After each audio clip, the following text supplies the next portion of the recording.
everybody. Welcome back to From North to Wharf, the Great North podcast, a Wonder Wharf podcast that's all about you, the insanely creative fans of Bob's and Buggers, or the Great Nose, all terrific shows from Bento Box Entertainment. Never had a lesson in my life. Hi, everybody. Welcome back. I'm Keisuke Hawashi, and you may know me as the voice of Rising Hawk from Bob's Burgers, a couple of other things. And with me, as ever, are my great buddies and co-hosts, JB. Hey, everybody. And we have Mike over in Florida. Hey, everyone. You're wearing the Nat shirt. Yeah, well, rivals, East Coast rivals. The World Series ring. No rings. My fingers are utterly naked. Anyway, yeah, I don't play any baseball. I stink at it. Yeah, anyway, the Indians won in '46. We have one. Yes, and even in that movie Major League, you did not win the World Series. I know. It was true to Cleveland form. This may shock all of you and terrify all of you, but the ending song to Major League was one of my favorite ballads for a long time. It's that's kind of a sad thing, you know. What song is that again? I'll have it all if most of all there's you. Guys, should I be embarrassed? Just to give a hand vote, should I be embarrassed that I loved that ballad as a kid? As a kid? As a kid? Ooh. Yeah. Yeah. As a child, yes. Yeah. I just revealed that I've been a closet pervert since I was 4 years old. Sorry, folks. Hate to tell you about that. But no, we're not here to talk about my past perversions. No, we're here for this great, wonderful new podcast called From the Great North to Wonder Wharf, created by myself, JB, and Mike Hyde-Reader, who is formerly of Lettuce Ketchup, and JB, the creator of Bob's Burgers' official Trivial Pursuit. Now, remember, we wanted this podcast to spread the joy that all of us have felt getting to work with these wonderful artists at Bento Box. And we want to let you all know, as super fans of these great shows, that they love you just as much right back. They want you to be here. They love talking to you. They love hanging with you. And we'll try to bring as many of you, many of them here to talk to you as we can over the coming weeks of this new podcast.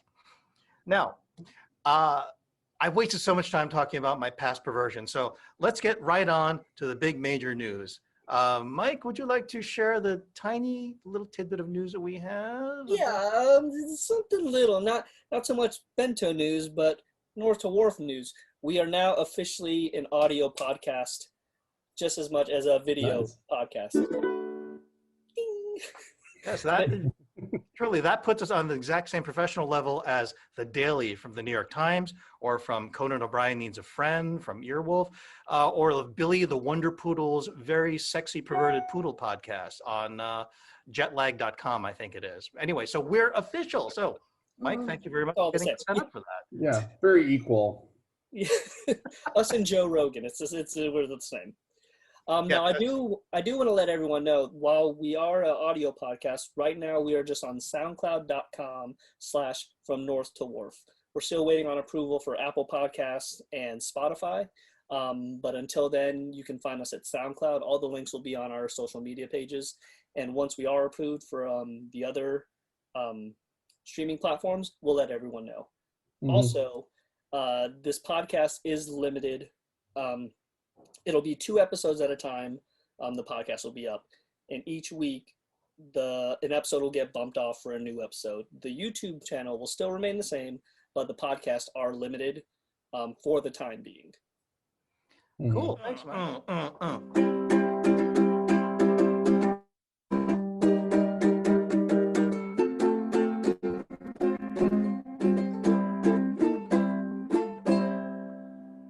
Everybody, welcome back to our podcast From the Great North to Wonder Wharf.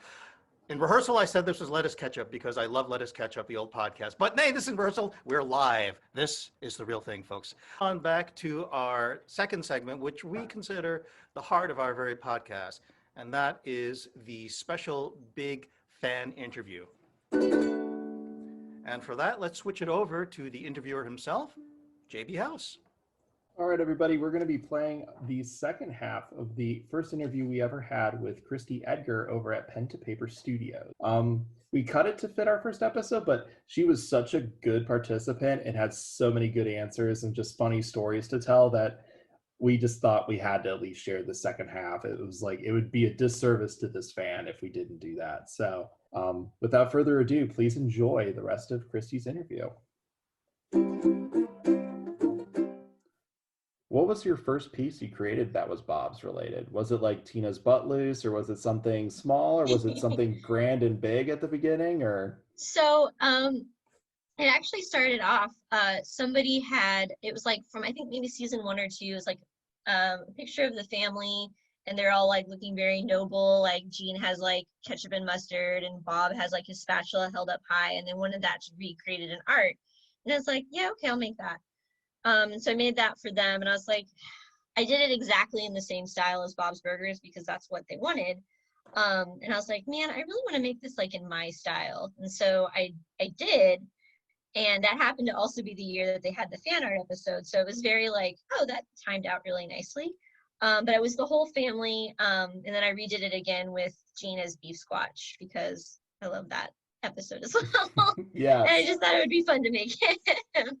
But yeah, I think the first time was a request, but then the first time that I would say is like a true first time for me was when I made the whole family.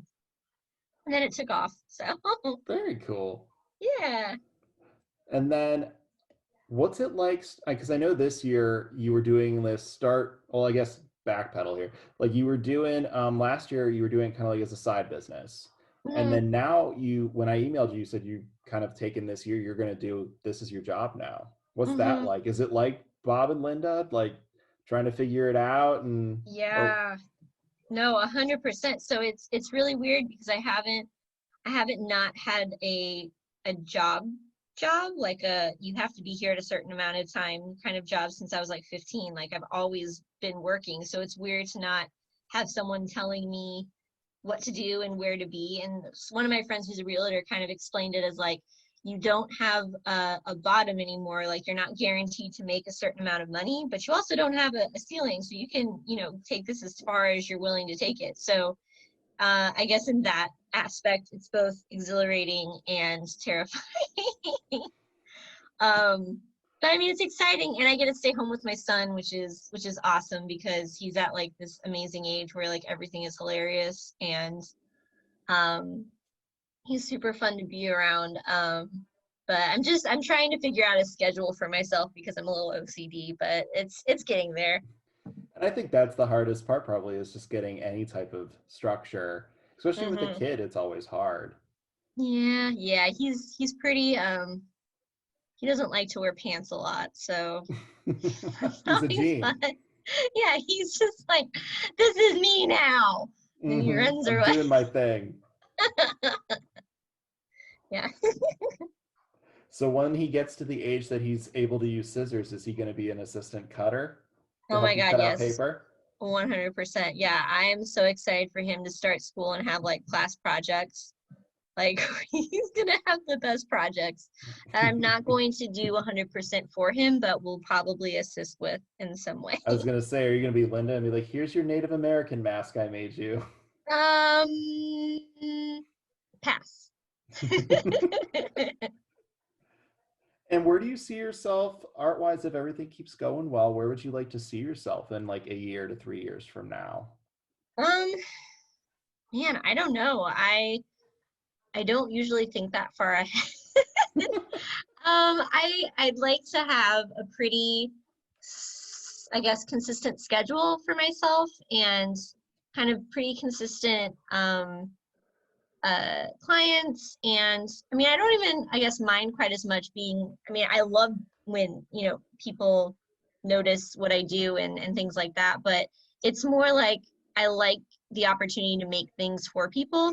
Like anytime I get to do a custom order, especially if it's like this is for a wedding or this is for like a baby announcement, I'm like, oh my God, this is like the thing for their moment in their life. So I mean, those are always big honors. So I kind of like to be doing more of that and making that more of like a focus. Yeah, exactly. It's just so cool even for myself because I do fan art and I do commission stuff for people in Bob's style, and it's Yeah. crazy to just for me to still wrap my head around the concept that I'm on someone's wall. No, I Like know. I made something for this special occasion for them and they chose me. I'm like, that's such a huge honor. It really is. And anytime I get somebody who'd like me to make something for them, I try to treat them as the most important person. Mm-hmm. And I mean, I may have like 10 people I'm making things for, but to them, this is the only piece of paper art they're getting. So that I know of at the moment. But it's really exciting. I love doing it.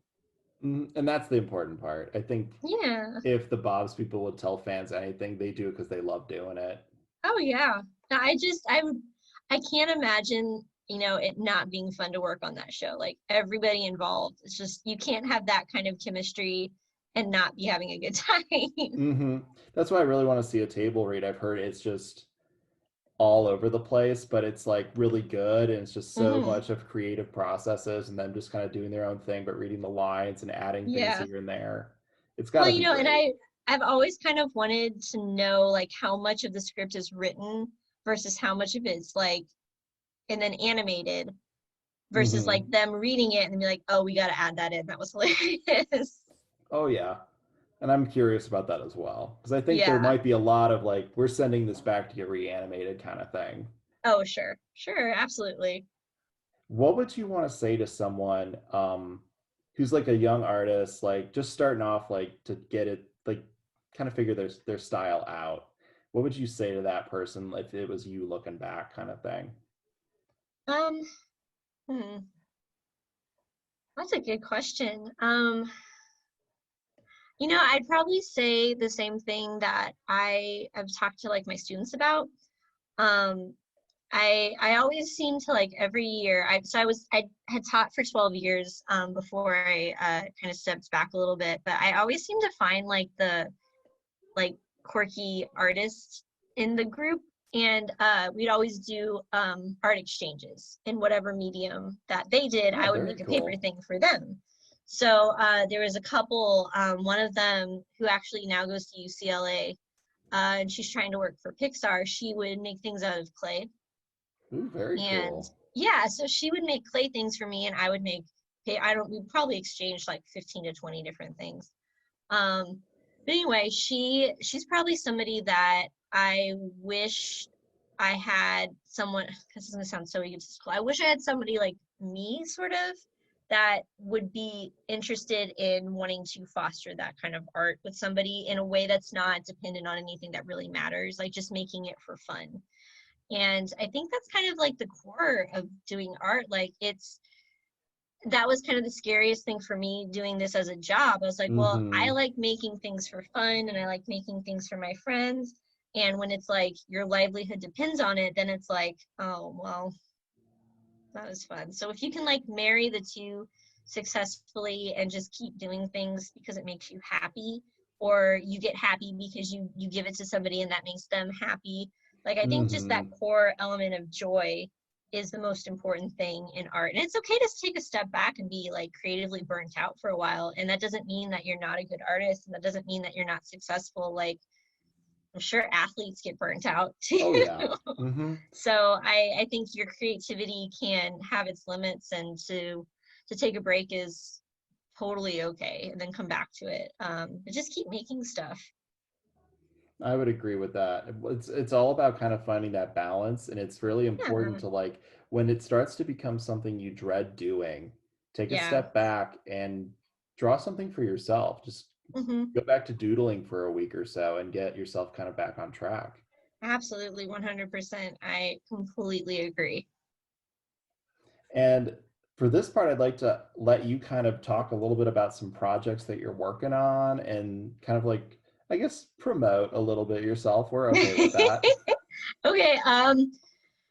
Well, so I'm trying to do like major updates and projects every month, which so far I've only done it 1 month and it was exhausting, but it's fine. I'm going to do it for 2 months at very least.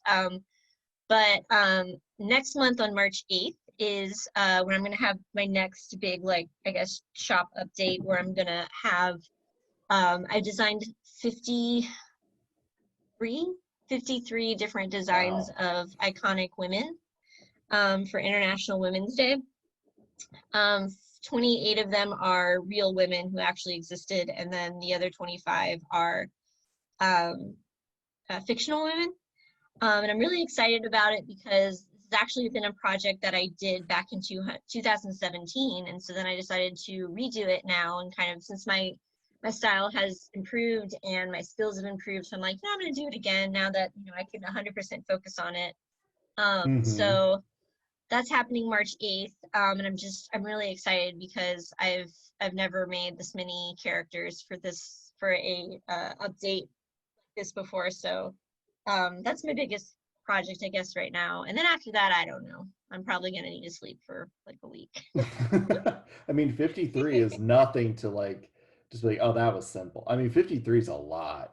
It took some time, and I'm really proud of how a lot of them came out. But and also I like International Women's Day, and I like to do something special for it every year. And I like to try to like focus on different holidays and stuff like that. Before that, during Halloween, I did 31 Days of Halloween, and Yeah, I I remember had, that one. That was good. yeah, thank you. That one was also difficult. It was difficult too because I was still teaching, and we had hybrid school and my son, and but I was like, no, I've committed. I've promised people I'm doing this. I'm gonna do it just to prove that I can.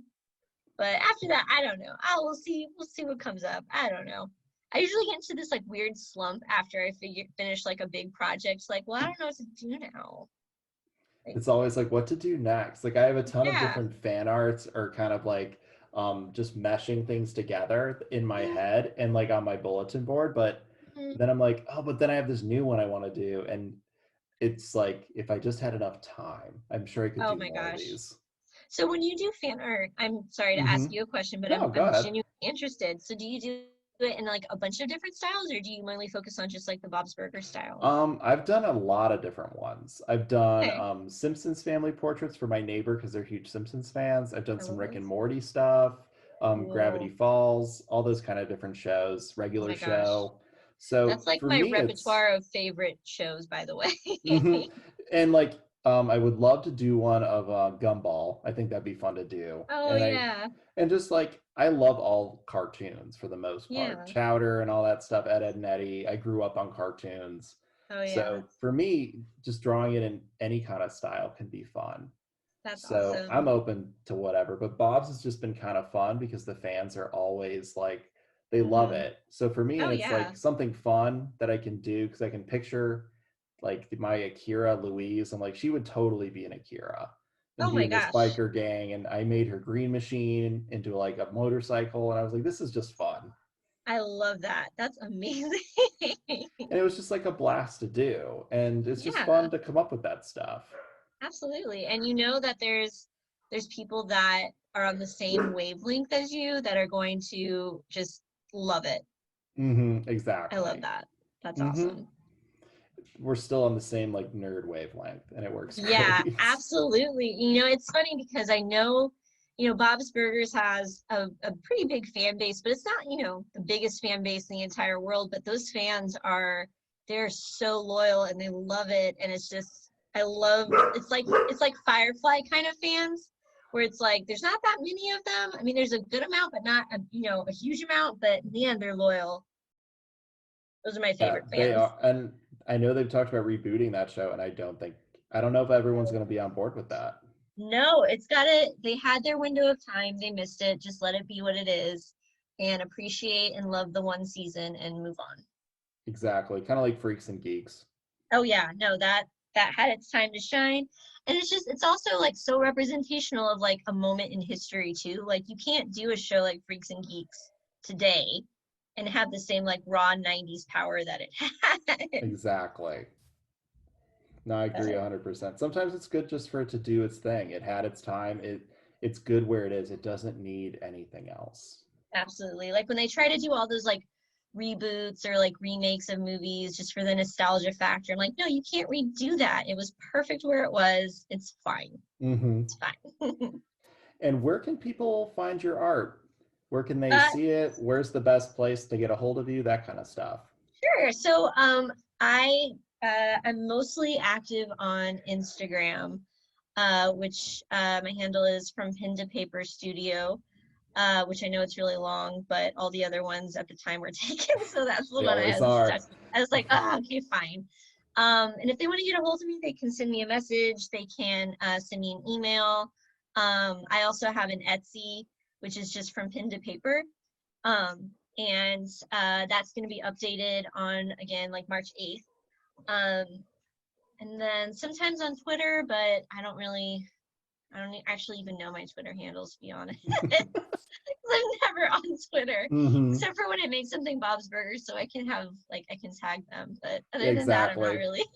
Mm-hmm. I tried to do TikTok because I don't know. I wanted to be cool, I guess. So it's not going well. So I'm not gonna even I bother think with we're TikTok. also on TikTok, and we're figuring it out too. It's just so when I posted a video, one of my former students is like, "Do you want me to give you some tips?" And I'm like, "Man, that's so degrading." But yes, I do. I don't know what I'm doing. They're like, "Yeah, I don't know that song that you picked." I'm like, "You don't know On the Road Again?" He's like, "Nobody does." And I'm like, "Oh my god." Okay. So yeah, to answer your question, Instagram is probably the best way The to get best a hold of way? me. Okay. Yeah. All right. Any last questions for us about No, the podcast?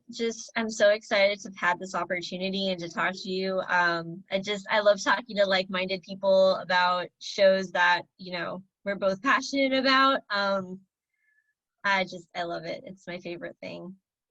Well, we're very glad to have you, and we're just glad that it could work out. And for this, I mean, this segment is just about us promoting people who get kind of like have those interactions with Bob people and get to share it with fans, because really we all started as fans, and Mm-hmm. it just takes one thing and then someone notices it.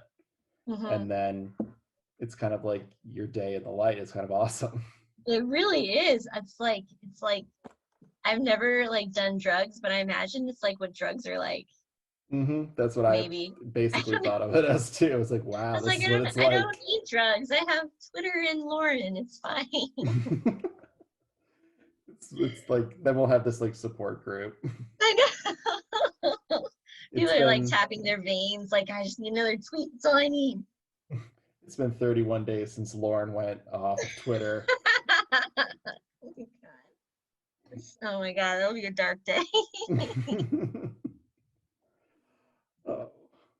Well, I just want to thank you again, Christy, for coming out and just Yeah. for letting us interview. So everybody, Christy's on From Pen to Paper Studios. You can catch her on Instagram mostly. But yeah, reach out, check out her stuff. She does great work, and really just promote Bob's people. Love to help out Bob's people. So we just would love to just see that grow and just help foster new artists that come into the works. If you want to be an artist on the show, then come on and talk about your work. By all means, we'll be on Facebook soon, and we'll have all our things going, and we'll be on From North to Wharf. And just check us out, send us an email, send us a message, and we'd love to look at our stuff. But again, Christy, thank you for coming. I totally Thank appreciate this. you. It was super fun. Thank you so much. And that was part 2 of our special interview with Christy of Pen to Paper Studios. It was wonderful for her to allow us to continue the second interview and to spread the joy of her work throughout all of the fandom here for not the first time, but the second time. So JB, excellent work. Thank you so much for that interview. Thank you, sir. It means a lot. Alrighty, so it is time for the 3rd trimester of our podcast. For that, we need to go to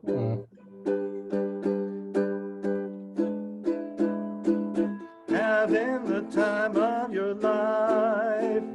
See that fan, watch them be the fan of the week. Oh, that's nice. Fan of the week, the fan of the week. Yeah! Oh, that's so good. So good. Thank you. I From watched a ABBA lot to of Henry Paul Rollins there Paper towards growing the end. Mm-hmm. All right, so the fan of the week is when we pick some lucky fan at random off social media, any social media. We've even gone to TikTok, I think, and we've gone to, the ABBA fan clubs in order to find the greatest fan of the week. So we have somebody. Who has it? Who found the fan of the week this week? It's That'd be me. Mike. It's Mike. Yes. Yes. This week's fan of the week is shoot. Okay. On Instagram, I said shoot. I said shoot. Go back and check the tapes. On Instagram, it's going to be at imp.design, and on Etsy is going to be Imperial Designs and Co. They're fairly new to or she's fairly new to Instagram. She only has about 5 followers and about 4 posts from the time of this recording. But it's the last post that caught my attention. She actually, I think it's crocheted. Is that the proper term? I think it is. I think so. What was that? I think so. I think so. We're not a dictionary here. She crocheted a Kuchi Kopi figure that she was commissioned to do. And it's so intricate. And she has all these in progress photos. And it is very interesting to watch how it went from nothing to a final Kuchi Kopi. And she actually made a TikTok showing that process as well, which we'll post. But I just thought it was really great what she did. And she actually has an Etsy shop where she's taking commissions at the moment. So if you want a Kuchi Kopi, you can get one done yourself. She also has, there's a scarf that's a pencil, which I thought was really cute. And she has a couple of dinosaurs on her Etsy shop as well. But again, it was the Kuchi Kopi thing that really caught my attention. I really think the fans will dig it. So we'll post all those photos and links in our social media as well. But again, on Instagram, that is at imp.design. And on Etsy, if you search Imperial Designs and Co., all one word. And with that name, Imperial Design, does she do anything from Star Wars? Like, does she have a crochet Darth Vader mask? Not at the moment. I do not believe so. But you did say she takes commissions. She is open for commissions at the moment, so yes. You're saying there's a chance. There's always a chance if you ask nicely.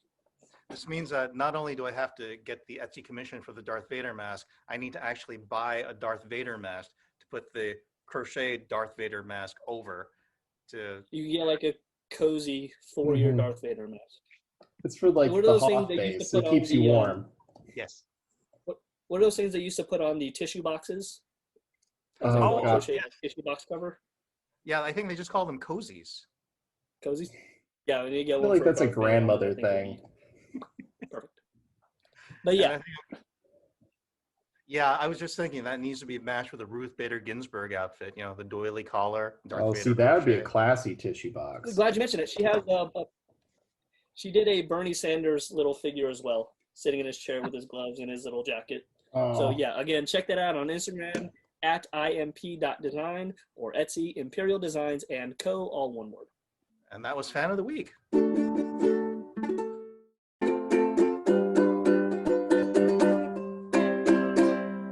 We're gonna geek out on fan art. Woo! Nice. JB, why don't you start us off? Tell the viewers what exactly is going to happen here. So what we were talking about doing for this one, I believe, is that we're going to share a little bit of our merchandise that we personally love, made by people all over the community, and just kind of share what it is, why we love it so much. And we'd love to hear from other people if they want to share on our pages to let us know what their favorite piece of merchandise is, or an artist that they have that's like, wow, they made this and it's really a cool thing for me. So we just thought it'd be a cool show and tell kind of piece for today. Very nice. Well, let's go over to Florida there with Mikey. So, Mike, you have a very impressive, massive collection of stuff. I've known that you've been collecting since before we met in like 2015 or so. Yes. So, what have you got to share with the good viewers at home? Well, the show is short, so I wanted to keep it to a couple pieces that were special to me. Now, the camera feed's a little fuzzy here, so I'll throw it in a photo, which will probably be to my immediate left or right. I'll know when I edit. But I know the first piece is actually going to be when I went and visited Bento Box the first time, and we went for our table read, I was given 2 scripts. I was given a script for Ooh. the Laser Imp and Bob Actually, and again, photos here. These were gifted to me by Mario, and they hold a special place near and dear to me because it was the very first gift that I had received from anyone involved in the show. Again, long before me and Keisuke crossed paths, I received these from Mario, so they hold a very special place in my heart.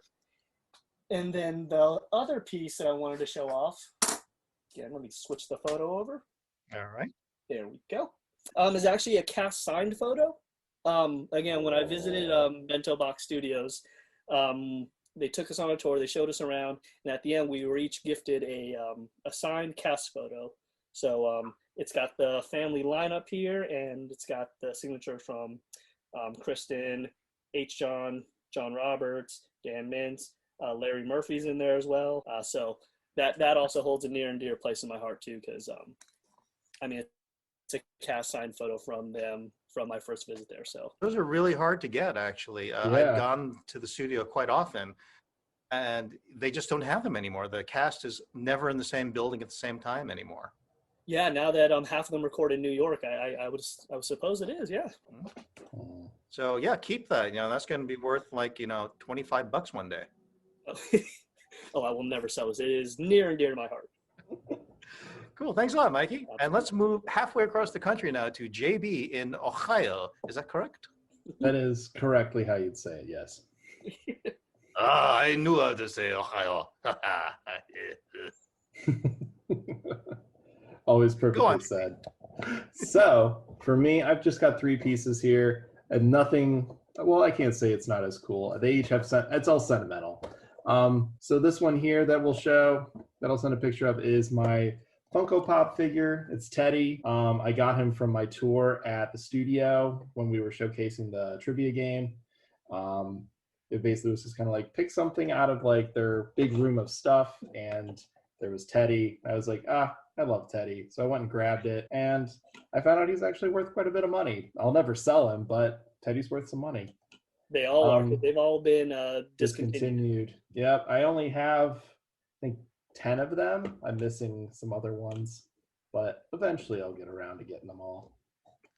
And then I think I showed these a little bit last week, but the VHS tapes that Meat Popsicle made is just so cool. And someday I will get, Keisuke, when we get to LA, you're going to have you sign the Hawk one for sure. And then I'll have those on my shelf of cool things. And then lastly, I've got my little Keisuke woodchuck. It's one of my favorite little things. He sits on my bulletin board and watches me when I draw. So it's like that one time where Zeke went away for the weekend and I felt kind of like blah. Now I have a friend. So I have my own little Koji who I can look at and talk to. That's very sweet. Oh, I didn't know that. Thanks, man. Mm-hmm. Oh, yeah. Wow. Well, let's move over to what I got. This is actually the very first piece of fan art for Hawk and Check that I have ever seen. And this is, there's been some other stuff which is incredible, beautiful, remarkable. This is still my very favorite, particularly as it's the very first. And Mike, you should know this one. That is a good one. Yes. This is the little mashup thing that was created by Mike. Mike was the art director of this thing, and his partner Jamie from Let Us Catch Up drew this. And notice the details here. You got the young Koji, and you have me in my ubiquitous Mets hat, since I am a Mets fan. And then you have old Koji over here. All of us eating slightly different burgers, I think, maybe. But still, this was, one of these totally unexpected things that appeared in the mail. And I spent like a week trying to find the right frame for it before I discovered this one. So Mike and Jamie, it's really, I'm really grateful for you to having done that and made me feel so special. All right, folks, that was our memorabilia moment. And that was memorabilia.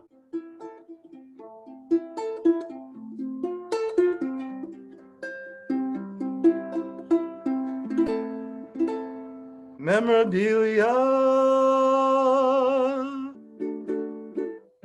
Okay, folks, thank you for joining us for yet another wacky episode and wonderful episode of From the Great North to Wonder Wharf. This has been brought to you by the letters G, F, A, and C minor. Was that last one? It is a It's an bit higher. augmented 19th. Anyway, remember, this podcast is all about you. That's why we're doing this. That's why you're following us. So remember, if you're a super fan who makes any kind of wonderful fan art, we want to interview you right here. And here's how to do it. First, follow us on Facebook, Twitter, Instagram, or wherever you find your finest social media meets. And then two, send us a note and just say, hey, I'd like to be on your show. You can send it to me, to Mike, or JB. And yeah, and that's all you need to do. Just give us a call. And we've got a wonderful lineup coming up in the next few episodes. We have actual people from Bob's Burgers, the production side of it. Maybe we'll have an actor. We'll definitely have a bunch more of really, really cool fan art people as well. So thanks to everyone, to our listeners, our supporters, and always thank you to the amazing people at Bento Box, without whom we would have absolutely nothing to talk about. You guys are wonderful, and we're some of your biggest fans. And don't forget to watch the new episodes of Bob's Burgers and the Great North, which are airing tonight here on Fox. I believe they're new episodes this week, right? Correct. Yep. About time, yeah. No more of those car things. No more of those ball throwing things. Just pure animation. It's going to be a wonderful Sunday night. All right. Before we get out of here, those Instagram and Twitter handles, Instagram and Twitter are at North to Wharf. Our email is from northtowharf@gmail.com. Our SoundCloud page, where you can find audio version of this and all our previous episodes, is soundcloud.com from North to Wharf. And yeah, just rate, review, and subscribe to the channel here, and so you won't miss out on any videos in the future. That was wonderfully done. Really, really wonderfully done. Thank you. It's like you've done podcasts before. Not successfully, but I've done them. It's debatable. All right, so to everybody from all of us here, from Mike, JB, and myself, Keisuke, thank you for watching, and we'll see you next time on From the Great North to Wonder Wharf. From North to Wharf, North to Wharf, from North to Wharf, North to Wharf, from North to Wharf, North to Wharf, no Wharf.